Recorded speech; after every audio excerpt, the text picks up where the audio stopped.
Welcome to my channel. I have a guest today. Her name is Daria and we actually studied at the same school and now we're working together, and she's in language trip as well, and if you're calling us sometimes you're probably talking to her. And Daria is also bilingual, trilingual. She speaks Russian, English, and she also speaks Spanish. And today I wanted to ask her about her tips and tricks, how she learned Spanish, because it took her a little time to learn it and now she's proficient, and she's going to share her experience with us. So Daria, tell me, you started learning Spanish when you went to university, right? Yeah. So you were 17? 17, 16, something like this. Yeah, and this was your second foreign language, was after English. So yeah, tell me, when did you feel that your Spanish is getting better and you actually can start speaking Spanish? Well, maybe it was after half a year. Well, firstly because when you're at university, what you start with? You start with phonetics, you start with some very theoretical things, so actual speaking, it starts a little bit later. So maybe it took me half a year just not to be shy to speak, because when, for example, you speak one foreign language at a rather good level, as English for example, it's just impossible for you just to understand that, oh my god, I'm starting to learn a new language and I'm so rubbish and I made stupid mistakes and oh my god, I'll rather keep shut up. It was really a little bit difficult. So yeah, maybe after a year it was okay, after half a year it was okay for me to speak. And then I went to Spain for a language course, and something changes in your mind when you go to a country where you can actually speak language, and then there was no problem. Okay. Like this.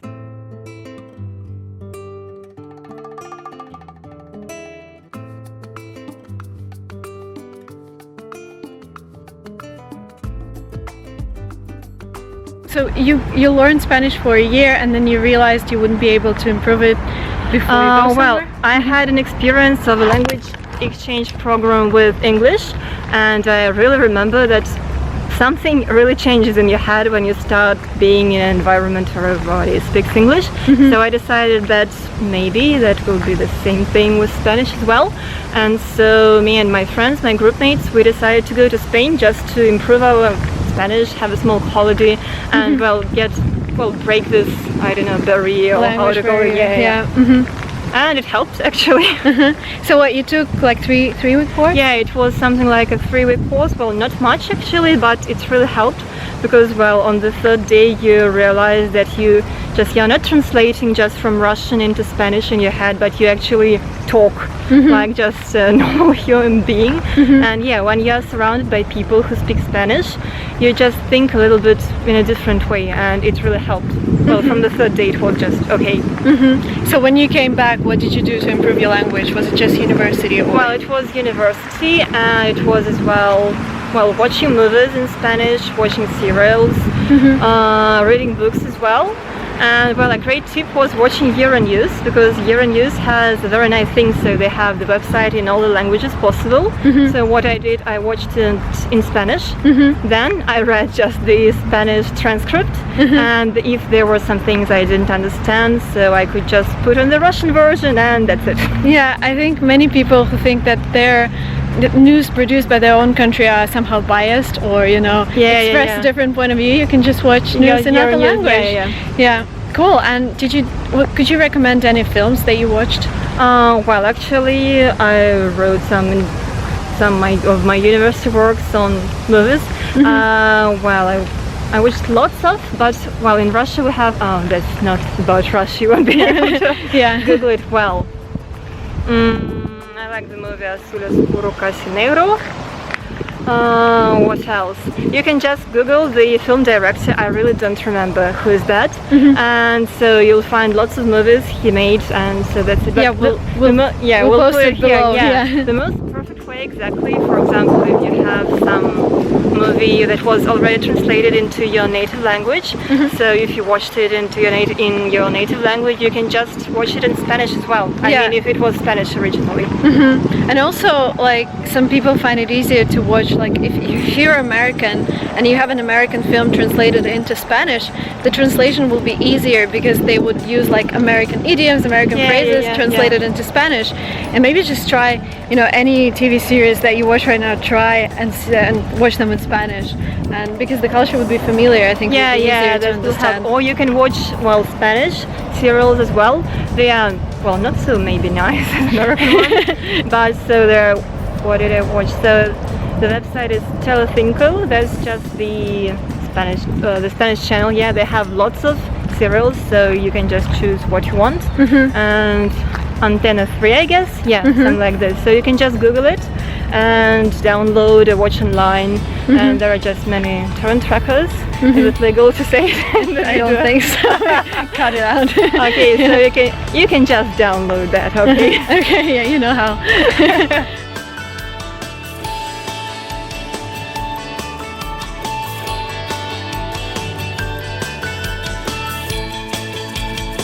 Okay, cool. And so if somebody wants to go to Spain or maybe like Mexico, that would be a different language, right? Well, yeah, that will be a different accent, I would say. But, well, what's important? When you go to a classroom with teachers and everybody, they just will speak to you in some kind of Castellano, just the Spanish that is spoken in Madrid, just the central part, just the very right one. Even in Mexico? No, in Mexico, no. If you're talking about Spain, yeah, just in Spain, just the teachers will just have some standardized version of English. Well, in Mexico, for example, or in Latin America, that would be a little bit different.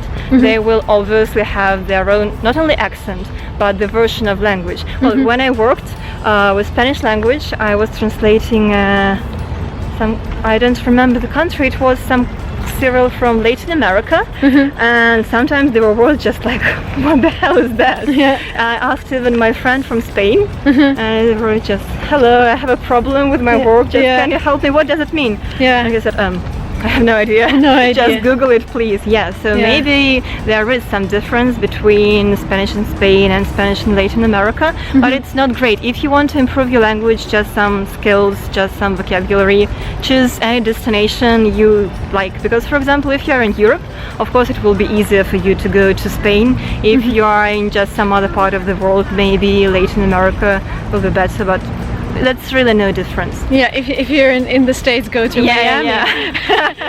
Or to San Francisco, just everything into languages. Yeah, exactly, like in the Bay Area, all of the signs. Because when Daria came to California, she said that all of the names actually, in Spanish, like Los Altos, Milpitas was like 1,000 cats, right?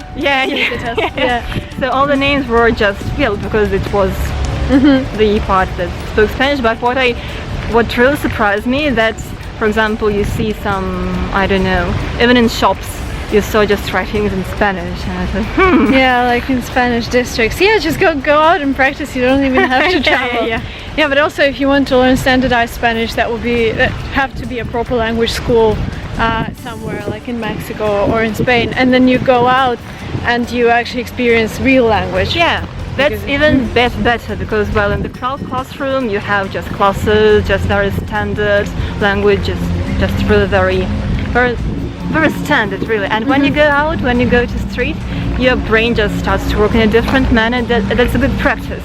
When maybe you understand, I don't know, 30% of all the information, but you hear a real language, it really is good for you. Well, and choosing the destination, I guess the best destination is just not the popular one, like, I don't know, everyone goes to Barcelona. Okay, everyone goes to Barcelona, so everything is for tourists. If you know English, it will be just, nobody will speak Spanish to you. Because they see that everybody wants to practice English.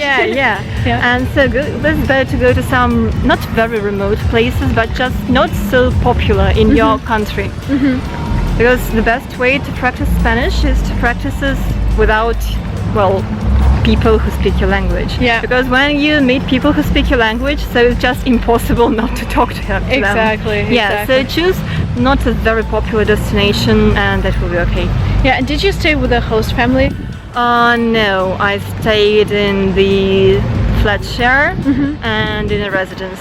Okay, and did you have a chance to speak speak Spanish to other people? Yeah, because we had our neighbors, we had our professors. Well, in Spain, everyone is very friendly, really. So if you are going to some school in Spain, you have lots of parties, some out-of-class activities, and everything will be with your professors, with some activity leaders. You'll make lots of new friends, well, friends of your professors and everyone. So yeah. Cool. And yeah, my last question would be, like, how do you beat the fear of speaking a foreign language to a native speaker? Well, like, did you have actually, yeah, actually the thing is, so my English is, I hope, quite okay. I have no fear of speaking it. But my Spanish, well, I practice it not so much as I want to. And unfortunately, I really have this fear, but the only way to beat it is just go and speak. Just, for example, go to Spain and tell some native speaker just like, you know, I studied Spanish and I can speak a little bit. Immediately, in this very moment, he'll start talking Spanish to you and you'll have practice. That's so amazing. The only way, just start speaking. Yeah, just go out there and speak Spanish, Yeah. and that's the best way to actually learn it. And yeah, beat the stress. Cool. Thank you so much, Daria. Thank you very much for your advice. Thank you for your time. Yeah, guys, like this video. We're gonna leave all the links below, and please subscribe to my channel because I think there are going to be more videos with Daria, so you don't want to miss them. Okay, bye-bye. Bye-bye.